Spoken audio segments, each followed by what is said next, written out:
December মাস মানেই খ্রিস্টান উৎসব, তাছাড়াও জানিয়ে দিচ্ছে নতুন বছর সামনে আসছে। তো বন্ধুরা, আজকে তোমাদের দেখাতে চলেছি গুপ্তিপাড়ার আগে একটি স্পট যেখানে খুব সুন্দর আপনারা পিকনিক করতে পারবেন। তো দেরি না করে এবার আপনাদের দেখাচ্ছি আপনারা কিভাবে সেই স্পটটিতে যাবেন। তো এইখান দিয়ে কৃষ্ণ কালীতলার এদিক দিয়ে আপনারা আসবেন, আর একদিক দিয়ে আপনারা স্পটের দিকে যাবেন।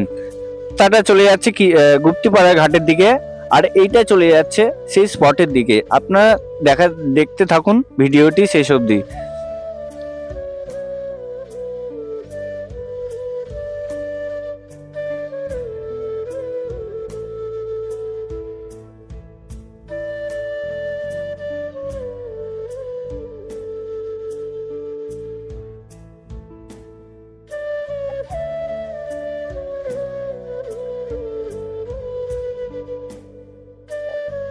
এই হচ্ছে সেই লোকেশন, এখানে অনেক মানুষ পিকনিক করার জন্য আসে নতুন বছরে।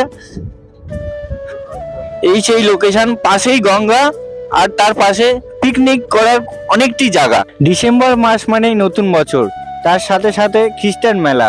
তো আপনাদের জানাতে চলেছি শান্তিপুরে গুপ্তিপাড়ার আগে একটি স্পট আছে, সেই স্পটে আমি দাঁড়িয়ে আছি। এই স্পটটিতে অনেক মানুষ পিকনিক করার জন্য আসে। আপনারা যদি এই জায়গায় পিকনিক করার জন্য আসেন তো অনেক সুন্দর এই জায়গাটা। পাশেই আমি একটি দাদুকে দেখা পেলাম, তো দাদুর কাছ থেকে জিজ্ঞেস করে নেব।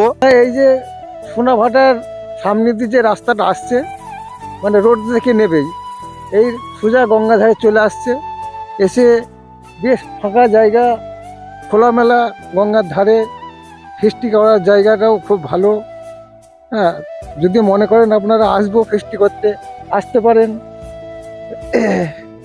বড়দিনের ছুটির বেলায়। দাদুর কাছ থেকে আমরা শুনে নিলাম এখানে অনেক মানুষ পিকনিক করার জন্য আসে। আপনাদের এখন গঙ্গাটি দেখাতে চলেছি। এই জায়গাটি অনেক গঙ্গার বালি, খুব সুন্দর লাগছে দেখতে পাচ্ছেন। আর ওইদিকেই গুপ্তিপাড়া, যেখানে গাড়ি পারাপার হয়।